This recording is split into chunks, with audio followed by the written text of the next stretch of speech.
Ukraine যুদ্ধ বন্ধের লক্ষ্যে বৈঠকের জন্য শুক্রবার আলাস্কার সামরিক ঘাঁটি অ্যালমেন্ডর্ফ রিচার্ডসনে বিশ্বের দুই ক্ষমতাধর নেতা, একদিকে মার্কিন প্রেসিডেন্ট ডোনাল্ড ট্রাম্প, অন্যদিকে রুশ প্রেসিডেন্ট ভ্লাদিমির পুতিন।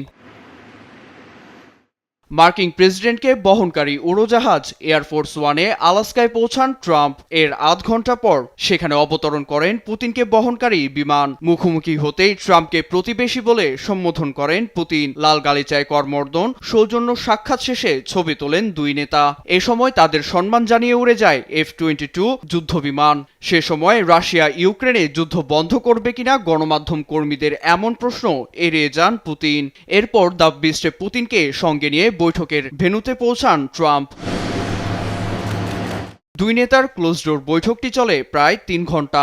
সেখানে ট্রাম্পের সঙ্গে অংশ নেন মার্কিন পররাষ্ট্রমন্ত্রী মার্কো রুবিও এবং রাশিয়া ভিত্তিক বিশেষ দূত স্টিভ উইটকফ। পুতিনের সঙ্গে ছিলেন রুশ পররাষ্ট্রমন্ত্রী সার্গেই ল্যাভরভ ও পররাষ্ট্রনীতি বিষয়ক উপদেষ্টা ইউরি উশাকভ। পরে যৌথ সম্মেলনে পুতিন জানান, ইউক্রেনের যুদ্ধ বন্ধে ইতিবাচক আলোচনা হয়েছে, যেখানে রাশিয়ার স্বার্থকেও প্রাধান্য দিয়েছেন ট্রাম্প। তবে যুদ্ধ বন্ধের মূল কারণগুলো নিরসনের বিষয়টিও মনে করিয়ে দেন পুতিন। শুভকামনার স্বর প্রকাশের জন্য আমি ট্রাম্পকে ধন্যবাদ জানাতে চাই। ট্রাম্প স্পষ্টত তার দেশের সমৃদ্ধির বিষয়ে মনোযোগী, তবে তিনি এটাও বুঝেছেন রাশিয়ারও নিজের স্বার্থ রয়েছে। আশা করছি যুক্তরাষ্ট্র ও রাশিয়া ভবিষ্যতে একসঙ্গে কাজ করবে।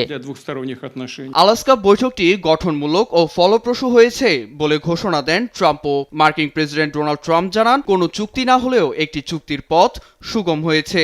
দ্রুতই এ নিয়ে ফোন আলাপের কথা জানান তিনি। আমি বিশ্বাস করি একটি ফলপ্রসূ আলোচনা হয়েছে।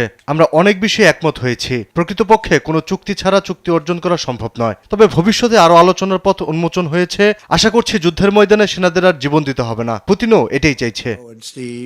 সংবাদ সম্মেলনে দুই নেতাকে নানা বিষয়ে প্রশ্ন করলেও সংবাদ কর্মীদের এড়িয়ে যান তারা। মঞ্চ ছাড়ার আগ মুহূর্তে পরবর্তী শান্তি আলোচনার জন্য ট্রাম্পকে মস্কোতে আমন্ত্রণ জানান রুশ প্রেসিডেন্ট। এরপর সেখান থেকে শহীদ সোভিয়েত সেনাদের কবরে ফুল দিয়ে শ্রদ্ধা জানিয়ে আলাস্কা ছাড়েন পুতিন। পরে মার্কিন প্রেসিডেন্ট ফক্স নিউজকে জানান, ইউরোপের দেশগুলোকে নিয়ে রাশিয়ার সঙ্গে একটি চূড়ান্ত চুক্তি করার দায়িত্ব জেলেনস্কির। নীরব দাস, নিউজ ডেস্ক, দেশ টিভি।